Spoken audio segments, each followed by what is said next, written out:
کل آپ کو ہر صورت میں میرا میسج اس تک پہنچانا ہے۔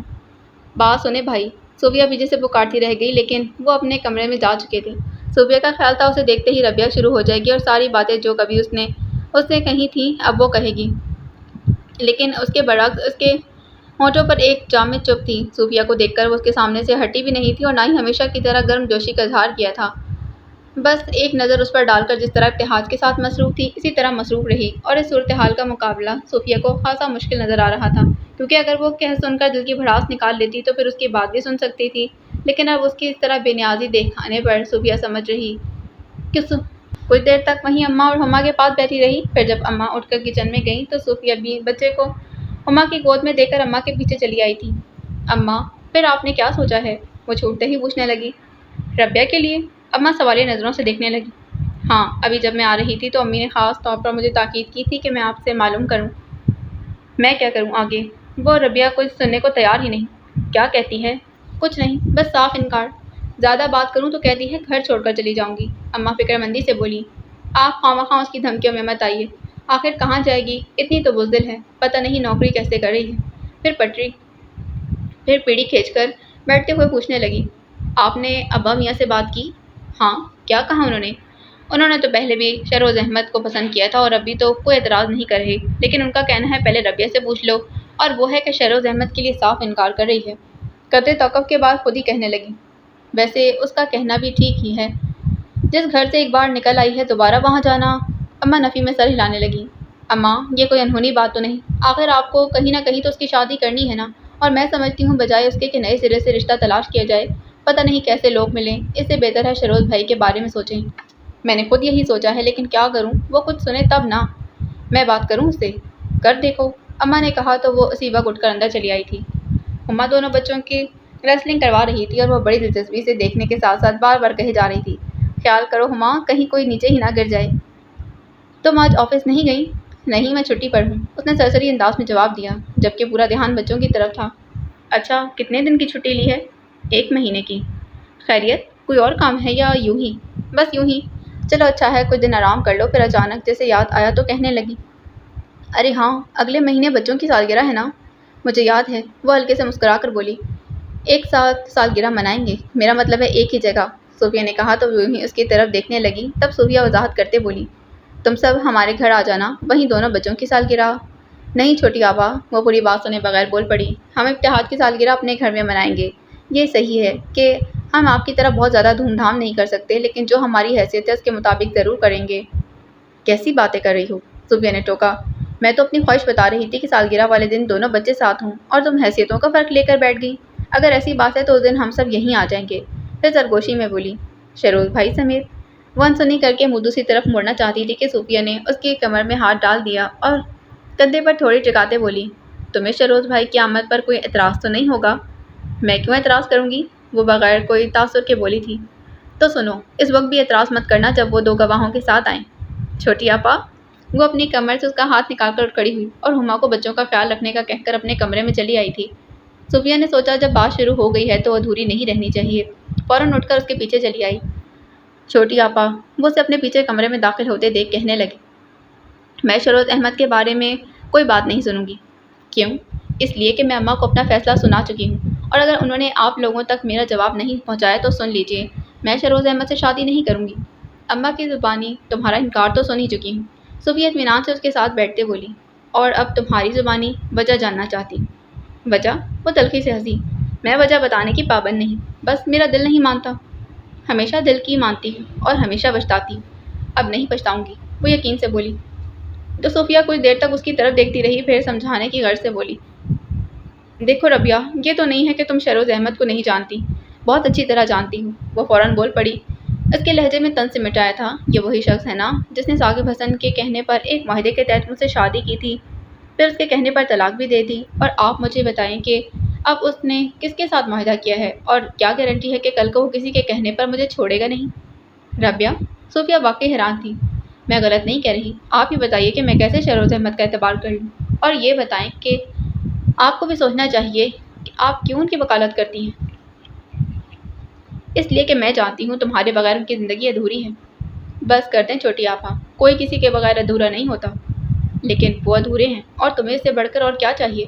وہ تمہارے بعد انہوں نے تو کسی کو دل میں جگہ ہی نہیں دی، اور اس تمام عرصے میں جس طرح سائے کی طرح ان کے ساتھ رہی ہو، سب مجھ سے پوشیدہ تو نہیں؟ اب میں تمہیں کیا کیا بتاؤں؟ کبھی کبھی تو خود ان سے الجھ پڑتی ہوں کہ جب کوئی ناتا نہیں تو پھر کیوں انہیں تمہارا خیال ہے۔ قدرے توقف کے بعد سوچ کر بولی، اور یہ بچہ ابتہاج ہم سب نے نہیں، شہروز بھائی نے تمہاری گود میں ڈالا ہے۔ انہوں نے اس وقت تمہاری بات سن لی تھی جب تم مجھ سے بچہ مانگ رہی تھی، پھر انہوں نے مہروز سے کہا کہ بچہ ربیہ کو دے دو۔ چھوٹی آپا، اس کے ہونٹ بے آواز جنبش کے ساتھ نیم واق ہوئے اور وہ پوری طرح کھلی آنکھوں سے دیکھے گئی۔ تب صوفیہ کچھ دیر خاموش رہنے کے بعد کہنے لگی، تمہارا قصور نہیں ہے، حالات نے تمہیں منفی انداز میں سوچنا اور ہر ایک کو شبے کی نظر سے دیکھنا سکھا دیا ہے۔ پھر بھی میں تم سے کہوں گی کہ تم کم از کم شہروز بھائی کے جذبات کی قدر کرو۔ وہ کل بھی تمہارے ساتھ مخلص تھے اور آج بھی ہیں۔ اگر وہ اپنے خلوص کی یہ قیمت چاہتے ہیں کہ میں نہیں میری بہن۔ صوفیہ نے فوراً ٹوک دیا، خلوص کی کوئی قیمت نہیں ہوتی اور یہ بدلے میں کچھ نہیں چاہتے۔ ان کو تو بس یہ خواہش ہے کہ ان کی بے آب زندگی میں رنگ تمہاری وجہ سے ہوں، تمہاری محبت سے باہر آئے۔ میرے وجود سے؟ ارے چھوٹی آپا، میں تو خود۔ اس کی آواز بھر آ گئی تو وہ خاموش ہو گئی۔ صوفیہ نے محبت سے اس کا ہاتھ اپنے ہاتھوں میں لے کر دبایا، پھر کہنے لگی، سنو، کبھی تم لوگوں نے مجھ سے کہا تھا کہ خوشیاں دروازے پر دستک دیں تو دروازے بند نہیں کرنے چاہیے، پھر اب تم کیوں دروازے بند کر رہی ہو؟ میں کیا کروں؟ اس نے گویا ہتھیار ڈال دیے۔ صرف آخری بار اپنی زندگی کے فیصلے کا اختیار مجھے دو۔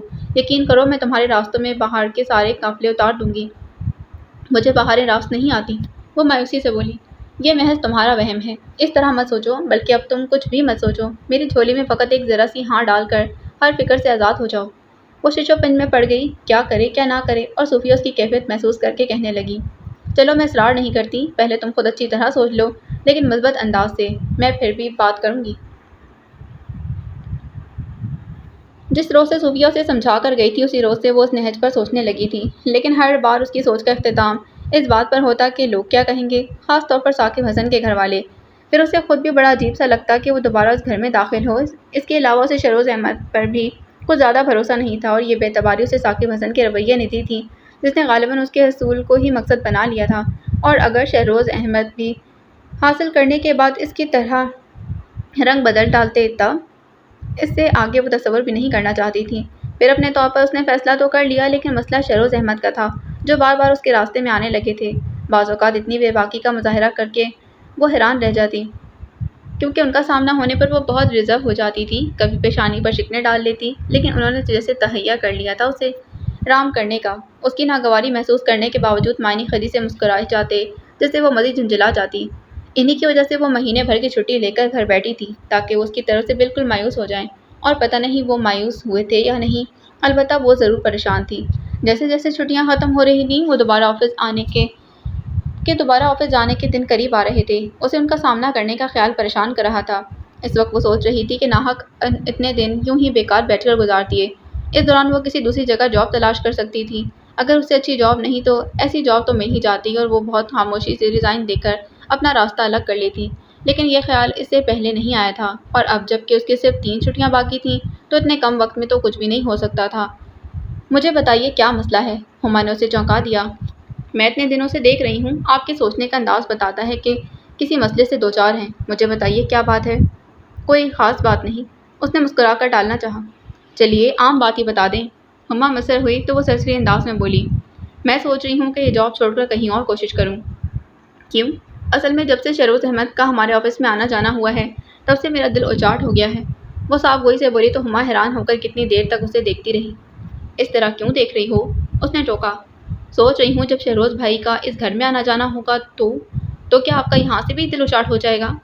ہما نے کہا تو وہ ناگواری سے بولی، تمہیں کس نے کہا کہ وہ یہاں آئیں گے؟ خاص طور پر تو کسی نے نہیں کہا، لیکن سب کی باتوں سے تو ایسا ہی لگتا ہے۔ اگلے دن سے اس نے اخبار میں ضرورت ہے کہ اشتہار دیکھنا شروع کر دیے، اور ابھی اسی مرحلے میں تھی کہ ادھر چھٹیاں ختم ہو گئی۔ پورے 1 مہینے بعد آفس میں داخل ہو رہی تھی کہ پہلے ہی مرحلے پر شہروز احمد سے سامنا ہو گیا۔ وہ جی ایم کے ساتھ کھڑے تھے۔ پہلی غیر ارادی نظر کے فوراً بعد انہوں نے چونک کر اسے دیکھا تو بس ایک پل کو دل زور سے دھڑکا، فوراً سمجھی تھی کہ وہ کسی کا خیال کیے بغیر اس کے پاس ہی نہ چلے آئیں۔ کیسی ہیں آپ ربیہ؟ لہجے میں نا اختیار سا نہ بے اختیاری، گدے جتانے والے انداز میں جیسے باور کروا رہے ہوں کہ وہ بھرے مجمع میں بھی پکارنے کا حق رکھتے ہیں۔ ٹھیک ہوں، وہ رکھائی سے کہہ کر اپنی ٹیبل کی طرف آ گئی تھی اور انٹرکام پر اسفندیار کو اپنے آمد کے بارے میں بتانے لگی۔ انہوں نے کچھ دیر رک کر اسے دیکھا، پھر آفس سے نکلتے چلے گئے۔ شام میں جب وہ آفس سے لوٹی تو گھر میں بڑی آپا کو دیکھ کر اس نے پہلے خوشی کا اظہار کیا، پھر شکوہ کرنے لگی۔ کمال ہے بڑی آپا، اتنے دنوں سے میں چھٹی پر تھی تو آپ آئی نہیں، اور آج میں تم سے سخت ناراض ہوں، اور آج مجھے پتا تھا کہ تم گھر پر نہیں ہوگی، اس لیے اماں وغیرہ سے ملنے آ گئی۔ بڑی آپا نے کہا تو وہ حیران رہ گئی۔ آپ مجھ سے کیوں خفا ہیں؟ تم نے سب کو پریشان جو کر رکھا ہے۔ میں نے اپنی طرف اشارہ کرتے اس نے اماں کو دیکھا۔ ہاں تم نے۔ بڑی آپا نے اس کا ہاتھ پکڑ کر اپنے پاس بٹھا لیا، پھر کہنے لگی، کیا تمہیں ذرا احساس نہیں کہ اماں اور ابا میاں تمہارے بارے میں کتنے فکر مند ہیں؟ مجھے ابھی معلوم ہوا ہے کہ صوفیہ کی ساس تمہیں دوبارہ بہو بنانا چاہتی ہیں، لیکن تم… ہاں میں منع کر رہی ہوں، مجھے منظور نہیں ہے۔ وہ ان کی پوری بات سنے بغیر ہی بول پڑی اور مزید کچھ کہے بغیر ہی اندر چلی گئی تھی۔ اسے سچ مچ بہت غصہ آ گیا تھا۔ آخر سب لوگ شہروز احمد کی طرفداری کیوں کرنے لگے تھے؟ ان کے گزشتہ رویے کو کیوں نہیں سوچتے تھے؟ اور جب وہ خود سوچنے بیٹھی تو کوئی خوبصورت لمحہ چپکے سے دامن تھام گیا تھا۔ اس کے بعد بے شمار لمحات تھے، وہ کس کس سے نظر چراتی۔ وہ گھبرا کر کمرے سے نکل آئی۔ بڑی آپا جانے کی تیاری کر رہی تھی۔ اس نے پیچھے سے آ کر ان کی کمر کے گرد اپنے بازوؤں کا حلقہ بنایا اور ان کے کندھے پر ٹھوڑی ٹکا کر بولی، بڑی آپا، آپ مجھ سے ناراض ہو کر تو نہیں جا رہی نا؟ تمہیں میری ناراضگی کی پرواہ ہے؟ کیوں نہیں؟ آپ ناراض ہو کر جائیں گی تو مجھے بہت دکھ ہوگا۔ اچھا۔ بڑی آپا نے خود کو اس کے بازو کے حلقے سے نکالا اور پھر اس کی طرف دیکھتے مسکرا کر بولی، میں تم سے ناراض نہیں ہوں ربیہ، بس تم میری ایک بات مان لو۔ جی؟ وہ مجسم سوال بنی تھی۔ گزشتہ ساری باتیں بھلا دو۔ آپ اسے آسان سمجھ رہی ہیں؟ نہیں، میں جانتی ہوں یہ بہت مشکل ہے، پھر بھی تمہیں ایسا کرنا پڑے گا، اور اب جب کہ تم میں کافی تبدیلی آ گئی ہے، میرا مطلب ہے کہ تلخ تجربات سے تم بہت کچھ سمجھ گئی ہو، سیکھ گئی ہو، تو پھر تمہیں گزشتہ حالات کو خود پر حاوی طاری نہیں کرنا چاہیے۔ جب نئے انداز میں چلنا سیکھا ہے تو نئی راہوں پر چلنے کی امنگ بھی پیدا کرو۔ جن راہوں کی طرف آپ کا اشارہ ہے نا بڑی آپا، وہ نئی تو نہیں ہیں، پرانے راستے، وہی لوگ، اور کوئی وہی نہیں کہ حالات بھی۔ ایسا مت سوچو ربیہ، بڑی آپا نے ٹوک دیا، اور اس کے برعکس یہ بھی تو ہو سکتا ہے نا کہ ان پرانے راستوں کو انہی پرانے لوگوں نے نئے انداز میں سجایا ہو۔ تم ایک بار اس انداز سے سوچ کر تو دیکھو۔ وہ خاموش رہی۔ اب انہیں کیا بتاتی کہ وہ ہر انداز سے سوچ چکی ہے، کبھی دل آمادہ ہوتا ہے اور کبھی صاف انکاری۔ اس روز صوفیہ نے اپنے اور رابعہ کے درمیان ہونے والی تمام گفتگو شہروز احمد کے گوش گزار کر دی تھی، جس سے انہیں یہ سمجھنے میں دیر نہیں لگی کہ وہ ان کی طرف سے نہ صرف کبیدہ خاطر بلکہ خاصی بے اعتبار سی ہے، اور اس کے بعد سے ان کی سمجھ میں نہیں آ رہا تھا کہ کیسے اسے یقین دلائیں کہ وہ محض اپنی گزشتہ غلطی یا تلافی کے طور پر ہی نہیں بلکہ اپنے بے پایہ محبت کے ساتھ اسے ایسا صاحبہ دینا چاہتے ہیں جس پر وہ فخر کر سکے۔ اس روز کے بعد سے وہ مسلسل یہ کوشش کر رہے تھے کہ کہیں اطمینان سے بیٹھ کر ان کی بات سن لیں۔ آفس میں بارہا سامنا ہوا، کئی بار انہوں نے اسے اپنے ساتھ چلنے کی پیشکش کی، لیکن وہ سہولت سے منع کر گئی۔ اس کے انداز میں خفگی نہیں تھی، بلکہ یوں جیسے کسی معمولی جان پہچان رکھنے والے شخص نے اسے ساتھ چلنے کی پیشکش کی ہو، اور اس کا یہ انداز انہیں اس کے گزشتہ تمام رویوں کی نسبت عجیب سا لگا تھا، کچھ توہین کا احساس بھی ہوتا تھا۔ دل چاہتا تھا کہ تمام لوگوں کے درمیان اسے جھنجھوڑ ڈالے، بمشکل خود پر ضبط کرتے رہیں، کبھی کبھی اپنے آپ سے لڑنے لگتے، لیکن کبھی وہ خود کو اس سے الگ رکھ کر بھی نہیں سوچ پاتے تھے۔ اس روز جب امی نے انہیں بتایا کہ آج پھر ربیہ کے گھر گئی تھیں اور یہ کہ انہوں نے کوئی فیصلہ نہیں کیا تو وہ بے حد جھنجھلائے۔ اسی وقت اس سے براہ راست بات کرنے کا سوچا، لیکن مسئلہ یہ تھا کہ گزشتہ کئی روز سے وہ انہیں زیادہ بات کرنے کا موقع ہی نہ دے رہی تھی۔ وہ کوئی بھی بات کرتے، مختصر جواب دے کر فوراً دوسری طرف متوجہ ہو جاتی، جبکہ اسی وقت انہوں نے اس کے سامنے جانے کے بجائے ٹیلی فون کا سہارا لیا اور اس کی آواز سنتے ہی مضبوط لہجے میں بولے، آپ فون بند نہیں کریں گی؟ جی؟ اس کا جی نہ اس بات میں تھا اور نہ سوالیہ۔ غالباً فوراً وہ سمجھ نہ سکی کہ پہلے ہی مرحلے پر وارننگ دینے والا کون ہے، اور جب سمجھی تو اس قدر کہہ سکی، فرمائیے۔ ایک بات بتائیں رابعہ، آپ کے بارے میں کوئی بھی فیصلہ کرنے کا اختیار صرف آپ کے والدین کو ہے یا… وہ قصداً خاموش ہو گئے اور وہ ان کا مطلب سمجھ کر بولی، سوری، میں آپ کی بات کا جواب دینے کی ضرورت نہیں سمجھتی، لیکن میں ہر صورت جاننا چاہتا ہوں۔ کیوں؟ تاکہ مجھے معلوم ہو سکے کہ میرے پروپوزل کو آپ ریجیکٹ کر رہی ہیں یا آپ کے والدین۔ کیا واقعی آپ کے پروپوزل کو ریجیکٹ کر دیا گیا ہے؟ وہ بلا ارادہ بہت جلدی پوچھ گئی تو وہ کچھ دیر اس کے لہجے پر غور کرنے کے بعد بولے، گویا آپ ایسا ہی چاہتی ہیں۔ ہاں۔ کیوں؟ بس میں مناسب نہیں سمجھتی۔ اچھا۔ وہ ذرا سا ہنسے۔ یہ مناسب اور نامناسب کی تمیز کب سے ہو گئی آپ کو؟ سننا چاہتے ہیں؟ ضرور۔ اس روز سے شہروز احمد جب حجلہ عروسی میں آپ نے مجھے ایک ناویرم کا خط تھمایا تھا، اس کے بعد سے آج تک میں مناسب اور نامناسب کے بھنور میں ہی چکر کھا رہی ہوں۔ پلیز رابعہ، گزری ہوئی کوئی بات مت دہرائیں۔ وہ عاجزی سے بولے تو وہ اپنے ہونٹ بھیج کر رہ گئی۔ پھر سوچ کر قدرے تاخیر سے بولی، ایک بات مانیں گے؟ کہیے، آپ اپنا پروپوزل واپس لے لیں۔ وہ اطمینان سے انہیں حیران کر گئی تھی۔ کیوں؟ کیوں کا جواب نہیں ہے میرے پاس۔ ٹھیک ہے، جب آپ کے پاس جواب ہو تب کہیے گا۔ کیا مطلب؟ میں بغیر کسی وجہ کے آپ کی بات نہیں مان سکتا، اور وجہ بھی تو ٹھوس ہونی چاہیے۔ ان کے حتمی انداز پر وہ جھنجھلا اٹھی۔ آخر آپ سمجھتے کیوں نہیں؟ کیا نہیں سمجھتا میں؟ وہ خاموش ہو کر اپنے آپ سے الجھنے لگی اور وہ کچھ دیر انتظار کرنے کے بعد بولے، آپ کچھ کہہ رہی تھی؟ کچھ نہیں۔ اس کے ساتھ ہی سلسلہ منقطع کر گئی۔ انہوں نے ریسیور کو یوں دیکھا جیسے شکوہ کر رہے ہوں کہ پھر کریڈٹ رکھ دی۔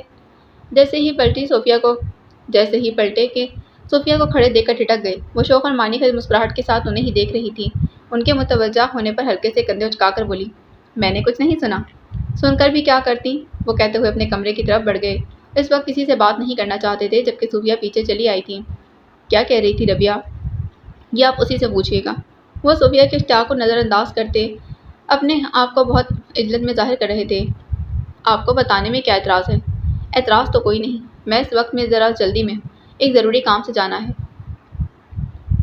وہ ریک میں رکھی فائلوں میں جانے کیا تلاش کرتے بولے، آپ کی واپسی کب تک ہوگی؟ کچھ کہہ نہیں سکتا، انہوں نے اپنے کام میں مصروف رہ کر کہا۔ پھر جانے کا خیال آیا تو اسے دیکھ کر پوچھا، آپ کو کوئی کام ہے کیا؟ کام تو کچھ نہیں، البتہ آپ سے ایک بات ضرور کہنی تھی۔ چلیے پھر اطمینان سے۔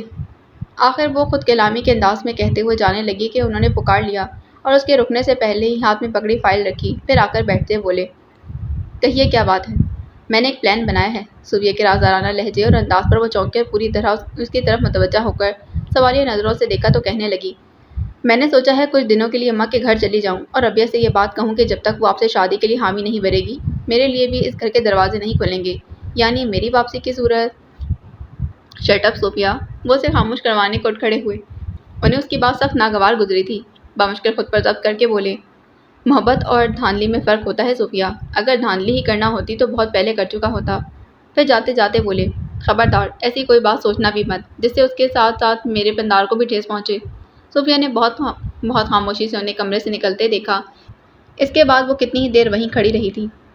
ابتہاج کی سالگرہ میں بس 2 دن تھے۔ کافی دن پہلے جب صوفیہ آئی تھی تو اس نے کہا تھا کہ دونوں بچوں کی سالگرہ ایک ہی جگہ یعنی ایک ہی گھر میں کرے گی، اماں کے گھر یا اپنے۔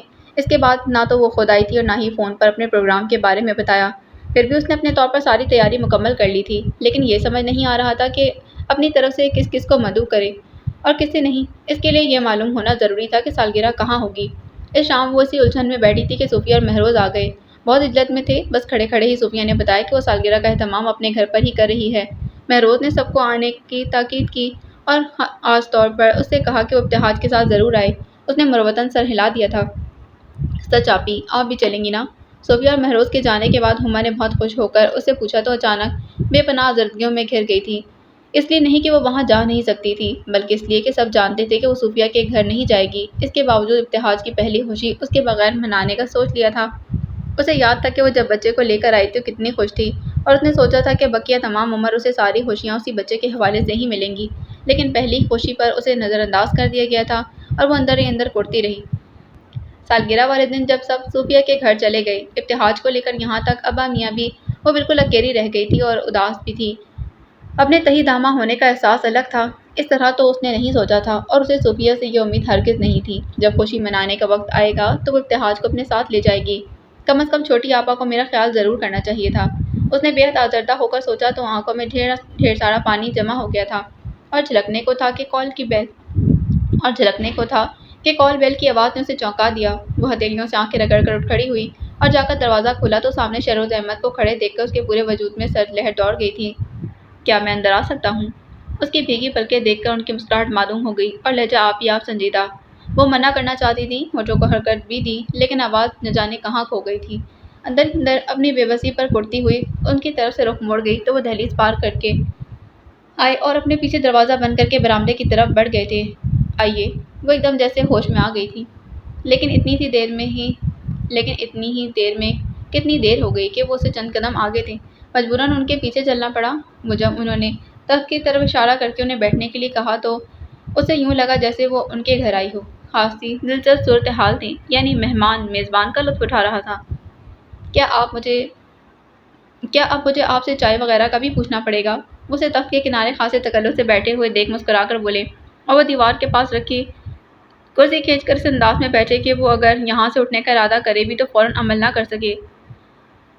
آپ کو یہاں نہیں آنا چاہیے تھا، وہ پلکیں اٹھائے بغیر انہیں دیکھنے کی کوشش کرتے بولی۔ مجھے کیا کرنا چاہیے اور کیا نہیں یہ میں خوب اچھی طرح جانتا ہوں۔ ضرور جانتے ہوں گے، لیکن اس بحث کو چھوڑ دیں اور اگر پوچھنا ہے تو بھی یہ پوچھیں کہ میں یہاں کیوں آیا ہوں۔ انہوں نے ٹوک کر کہا تو وہ فوراً کچھ بھی نہیں کہہ سکی، پھر کچھ سوچ کر بولی، میں آپ کی آمد کا مقصد جانتی ہوں۔ یہ تو اچھی بات ہے، وقت کی بچت ہو گئی۔ وہ اطمینان سے بولے تو وہ اندر ہی اندر جھنجھلا کر رہ گئی۔ پھر کیا خیال ہے آپ کا؟ انہوں نے اس کی جھنجھلاہٹ سے محظوظ ہو کر کہا۔ کس بارے میں؟ ارے، ان کی مسکراہٹ ہلکی سی ہنسی کا روپ دھار گئی تھی۔ ابھی تو آپ نے کہا کہ آپ میری آمد کا مقصد جانتی ہیں۔ جی، اور میں اس سلسلے میں کوئی بات نہیں سننا چاہتی۔ وہ آہستہ آہستہ خود پر قابو پا رہی تھی۔ کہنے سننے کو تو اب کچھ باقی رہا بھی نہیں ربیہ بیگم، اب تو سمجھنے اور عمل کرنے کا وقت ہے۔ چاہیے تو یہ کہ ہم بغیر کسی تاخیر کے ایک دوسرے کا ہاتھ تھام کر شاہراہ پر قدم رکھ دیں جہاں ایک نئی زندگی ہماری منتظر ہے۔ اس کی پیشانی پر ہلکی لکیر نمودار ہوتے دیکھ کہنے لگے، میں جانتا ہوں آپ مجھ سے بہت سی شکایتیں رکھتی ہیں، غالباً آپ مجھ سے متنفر بھی ہیں اور شاید میرا اعتبار بھی نہیں کر رہی۔ آپ مجھ سے بھی نہ کہیں ربیہ، میں تب بھی جانتا ہوں کہ اس تمام عرصے میں آپ میرے بارے میں کس انداز سے سوچتی رہی ہیں اور میں آپ کے سامنے کوئی صفائی نہیں پیش کرنا چاہتا۔ پھر بھی یہ ضرور چاہتا ہوں کہ جن باتوں نے آپ کو مجھ سے متنفر کیا ہے ان کی وضاحت کر دوں۔ مجھے کسی وضاحت کی ضرورت نہیں، وہ روٹھے روٹھے لہجے میں بولی، لیکن مجھے ضرورت ہے۔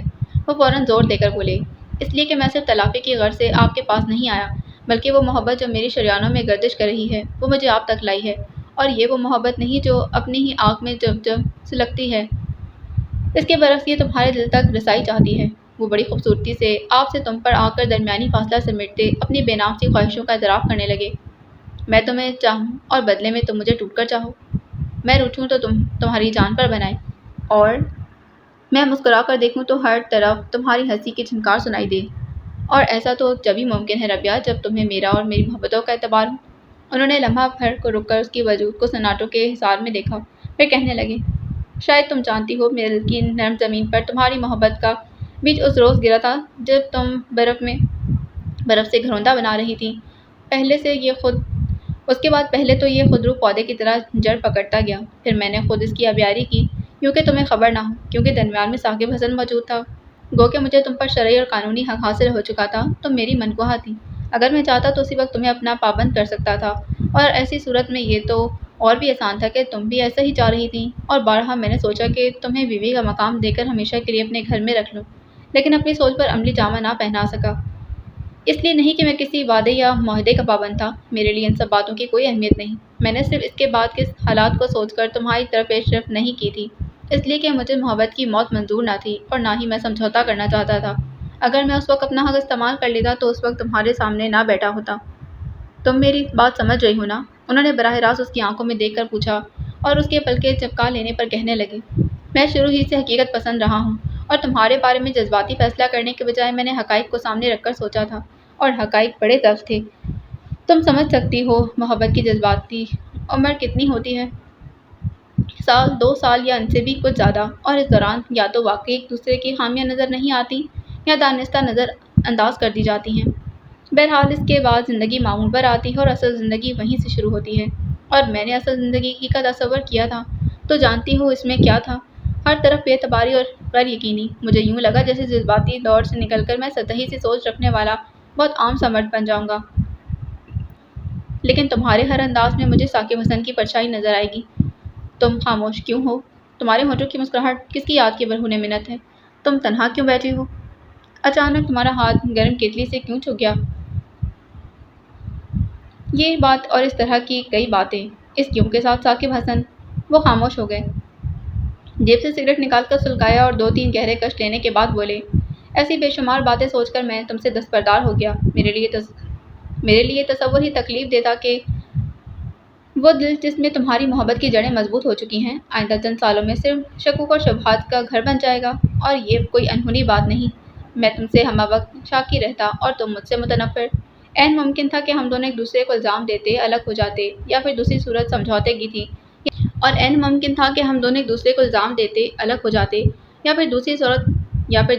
سمجھوتے کی تھی، یعنی جبراً ایک دوسرے کو برداشت کرنا۔